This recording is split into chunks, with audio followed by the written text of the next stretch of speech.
બોલો સદગુરુ મહારાજની જય.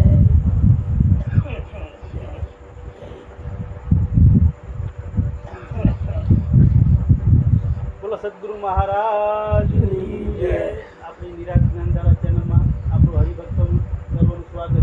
આપણે જેમ આગળ બહુ સારો આપણને સત્સંગનો સમાગમ મળ્યો છે. હવે આપણે આગળ એવા સંતોના દર્શન કરવા આવ્યા છીએ. હવે આપણે મહારાજ પાસે જઈએ અને મહારાજને કહીએ, ગુરુજી આપણું નામ, આપણા ગુરુજીનું નામ, અને પછી જે કાંઈ તમે ભક્તિ, વૈરાગ, સત્સંગ, જે તમે દર્શક મિત્રોને જે તમે તમારી રીતે જે જ્ઞાનની વાત કરી હોય, સત્સંગની વાત કરો. બોલો સદગુરુ મહારાજ. બોલો સદગુરુ મહારાજની જય. મારું નામ ગેલાભાઈ છે. આ ભૌતિકનું ભાડેનું નામ, દેહનું નામ. અને મારું ગામ મુકામપુર છે, જેજા તાલુકો હિરગામ, જિલ્લો અમદાવાદ. અને મારો ગુરુદ્વારા શંખેશ્વર, મારા ગુરુ હજુરામ મહારાજ છે.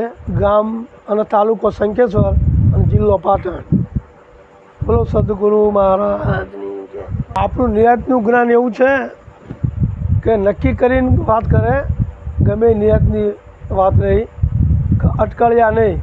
દાખલા તરીકે તમને જમણવાર જમાડ્યો હોય તો લાડવા ભજીયા બધું બનાવ્યું હોય તો અડધું હાલો અડધું ના હાલો. ઘણા પંથમાં એવું હોય પૂરું નથી હાલતા. અમુક નામરૂપ ગુણ ત્રણથી એટલે નામરૂપ ગુણ જીવ ઈશ્વરના માયા.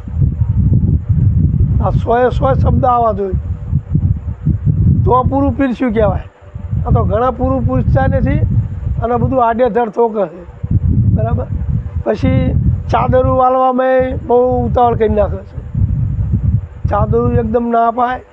5 સંતોની સાક્ષીમાં 2 પ્રશ્ન પૂછવા જોઈએ તો અને કે આપણે આમે નિરાશ ભેળવાનો. એટલે આની બહુ તકેદારી રાખવી પડે. આવા મહાપુરુષના શરણે જાઓ, 5 સંતોની સાક્ષી લો અને એ રીતે કરો. અને આમાં આ દેહ એક શેર છે. એ શેરનો રાજા મન છે. મન તમે મન કરો એમ કરો ત્યાં સુધી તમે મનના ગુલામ કહેવાય. પણ જાણે સદગુરુના શરણે જાઓ ત્યાં મન તમારું ગુલામ થઈ જાય. આ સદગુરુની તાકાત છે. અને ગુરુ અને સદગુરુમાં જમીન આસમાનનો ફેર છે. ગુરુ લખાવે, સદગુરુ ભૂસાવે. ગુરુ પકડાવે અને સદગુરુ છોડાવે. આ ધર્મગુરુએ એક ઘડામાં હાથ ઘડાવી દીધો હોય અને પછી મુઠ્ઠી વળાવી દો, કાઢી લ્યો હાથ, ના નીકળે. આ જડ પડાવી દીધેલી છે. પણ એ મહાસાગર, આ ભવસાગરમાંથી જડ પાડેલી રહે ને એ મારો સદગુરુ છોડાવે છે. આમાંથી કટાણે આ ખોલી નાખ તો નીકળે છે. આમાં તારી મનની જે ઇન્દ્રિયોની આંટી પડી મનની એ કરવાની છે. ખાલી મન જો ને, મન તમારું સ્વરૂપ જ છે પણ મનને અમન બનાવી દો. મન આમ છે ને ખાલી આમ જ કરવાનું છે. પણ કોણ કરે? આવા મહાપુરુષો કરે. એમ રસ્તામાં નથી પડ્યું. તમે ગમે ત્યાં જાઓ પણ સદગુરુ વગર ધ્યાન નથી. કીધું ને કે ભગવાન ક્યાંય નથી. ભગવાન તમારા મા બાપ છે અને પરમાત્મા સદગુરુ છે. બાકી બીજા બધા દેવતા છે ને એ સદગુરુના દાળિયા. બ્રહ્મા, વિષ્ણુ, મહેશ પણ સદગુરુના દાળિયા. અને સદગુરુ તો કરાવવા જ પડે. સદગુરુ વગર જ્ઞાન મળે નહીં.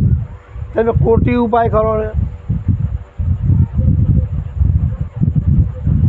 એક બૂંદ સમાતા હે સમુદ્રમાં, સિંધુ કહેતા સમુદ્ર. एक बूंद समाता है सिंधु में, कहता है सब लोग. पण सिंधु समाता है बिंदु में, कहता है विल्ला को. હવે ટીપુ દરિયામાં હમાય તો હવું વાતું કરે, ના કરે.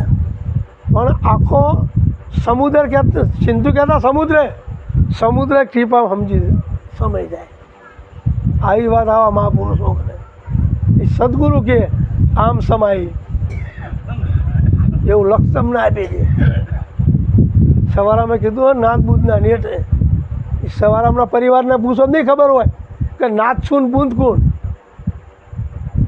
આ દેહ રહ્યો ને માત પિતાનો હોય, આ બુંદનો.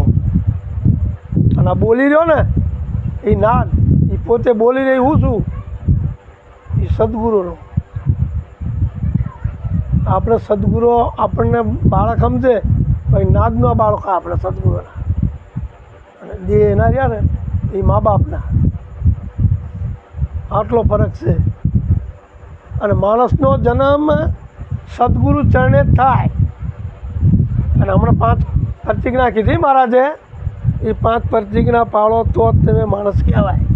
દારૂ પીતો હોય દારૂડિયો કહેવાય, જુગાર રમતો હોય જુગારીઓ કહેવાય, વ્યભિચારી કરતો હોય લૂચો લપાંગો કહેવાય, ચોરી કરતો હોય ચોર લૂંટારો કહેવાય, ભાઈ ચોરી કરતો હોય ચોરો કહેવાય. બાકી માણસ કહેવાય, માણસ સદગુરુ ચરણે જ થાય, બાકી માણસ થાય નહીં.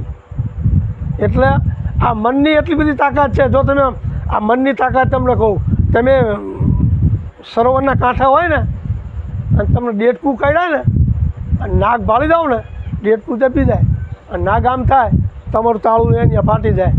આ મનની તાકાત છે. અને નાગ કાઢે અને નાગ સૂપી જાય ડેટકું થાય ને તો તમને કંઈ ના થાય કે ડેટકું કાઢ્યો હોય નાગ. મનની આટલી બધી તાકાત છે. મન બહુ ચંચળ અને સજાની પૂંછડી જેવું છે. કબીર સાહેબે કીધું, મન જાને તો જાને દે, મત જાને દે શરીર. બીજના ચિલ્લે કીધ બીજ નાખે તીર.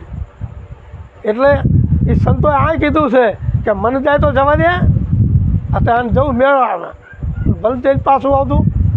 આ બારદાન સાથે ના ઊભો થઈ, બારદાન સાથે ના ઊભો થઈ, 30 રૂપિયા ભલે મન જતું ને જઈને પાછું આવતું, કંઈ ના કરી શકે. આ ઊભું થશે તો સાચું ખોટું ખરું ખોટું બધું કરે છે. આ બારદાન ઊભું થઈ છે તો, બાકી તાકાત નથી. એટલે સદગુરુ મહારાજે એમ કીધું છે કે મનનો વિચાર ફૂટે કે બરાબર નથી તો બેજ, એટલું બેજ સત્તા આલેલી તમને સદગુરુ મહારાજે. પણ જો એના ગુલામ થશો તો એ જ્યાં હમકું રહેશે, ક્યાંય હરખું નથી રહ્યું, રહેશે એ નહીં.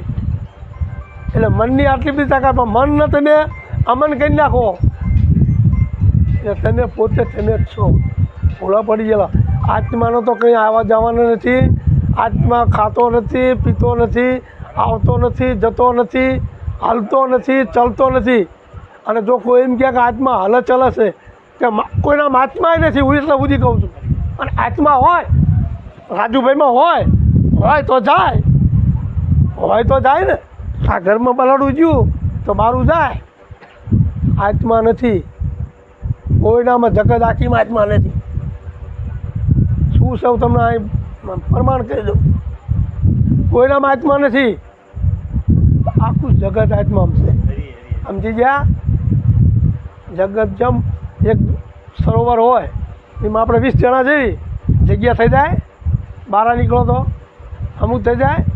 આ એવી રીત છે. આ બારદાન જાય આવે, આત્મા જાય આવે નહીં. આત્મા કંઈ કરતો નથી, અચલિત છે, હલ ચલાય નહીં. એમ ગીતા પણ સાક્ષી પર કે આત્મા હલ ચલે નહીં. અને અણુ કીધો છે. કોઈ હમણાં બાપુએ વાત કરી, કોઈ જગ્યા એને એની ખાલી નથી છે. જ્યાં જાય બધી છે, જ્યાં જાય ને. એટલે કીધું વ્યાપક, સર્વ વ્યાપક, સર્વત્ર એ તમે જો કે જાઓ. આ 5 પ્રતિજ્ઞા લઈ સદગુરુ મહારાજ કહે, કોઈ મહાપુરુષ કહે તો તમને પાક તાક લશ્કરણા કરી અને ભીન કરીને સમજાવે કે આ તું નથી, આ તું નથી, આ તું નથી, આ તું નથી. એમ કરી શેષ વધે તે ઈશ્વર નિરાકાર વધ્યું. આ ઘર બનાવવા ગયા, ઘર બધું લાયા, વેચતું કમાણ લાયા, મોભિયા લાયા, ખીલ્યું લાયા, કમાણનું લાયા, જે તે જોતું લાયા. એટલે લાદી લાયા. આ તો ફેશન જેટલું લાયા કે પીવું કરાય. આ લેવા ગયા હતા, ઓલાને કેટલામાં ખરીદ્યું, આને ખરીદ્યું હતું, એમ આને ખરીદ્યું છે, આ બનાવ્યું છે બરાબર. ઓલો નથી ખરીદાયો. એ તો આ આદિ અનાદિ છે.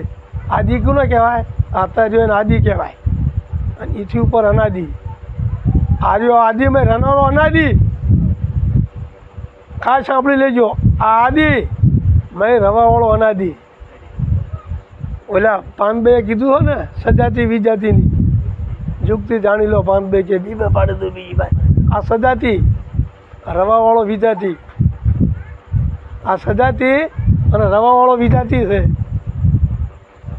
એને દિવ્ય ચક્ષુ આવેલા તાણે નકર એને ચા એને પેલું જ નહોતું થતું. અને અત્યારે હું બોલું ને આ બધું અજ્ઞાન બોલું છું. કોઈ એમ ના કહેતા ગેલારામ મહારાજ જ્ઞાન બોલ્યા, બહુ સારું મહારાજ બોલ્યા. ના, આ બધું બોલું હું અજ્ઞાનમાં બોલું છું, અભાનમાં બોલું છું. જ્ઞાન કોઈ દી બોલે જ નહીં.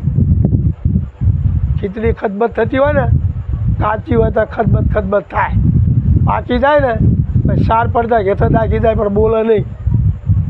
જ્ઞાન અવાચક પદ છે. જ્ઞાન કોઈ દી બોલે નહીં. એ કુનમુન અવસ્થા છે. તમને જોગમાં મહારાજે છેલ્લા હા કરાવી ને, મહારાજે કહી દીધું કેટલી મોળી ચોળી ગળી પીળી એ તમારું સ્વરૂપ. કોઈ એમ કહેતો હોય હું કે મારા આટલા શિષ્યો, તો એનામ જ્ઞાન જ નથી. અને તો શિષ્ય એમ કે આ મારો ગુરુ, તો એ મેં રામ રામ કહો. કારણ કે તમને બેને હરખા કરી દીધા છે. ગુરુ શિષ્ય જે હા કરાવી ને એ અવાચક ઊંઘનું આવી ગયું, એ ગુરુ શિષ્ય મટી ગયા, એક થઈ ગયું. એટલે બોલે નહીં, બોલે આ અને આ ગુરુ શિષ્ય જ બોલે. હા, એટલે જે ખાટા પાણી પીધું છે ને એ ઘટની બલિહારી કરી એના ઋણી આપણે આપતા. પણ છેલ્લે ગુરુ શિષ્ય નહીં, એક જ વસ્તુ. એટલે આટલું કરી મારી વાળને વિરામ આપું. બોલો સદગુરુ મહારાજની જય. સરસ. આપણને ગેલારામ મહારાજે ખરેખર જીવનમાં તમારે શું કરવું અને શું ન કરવું એ વિશે પહેલાં વાત કરી, અને પછી તમને આત્મા ક્યાં રહેશે, આત્માનું ઠેકાણું ક્યાં છે, જો તમે લક્ષ્ય રાખો તો તમને એ બાબત ચોખ્ખી વાત કરી. બોલો સદગુરુ મહારાજની જય.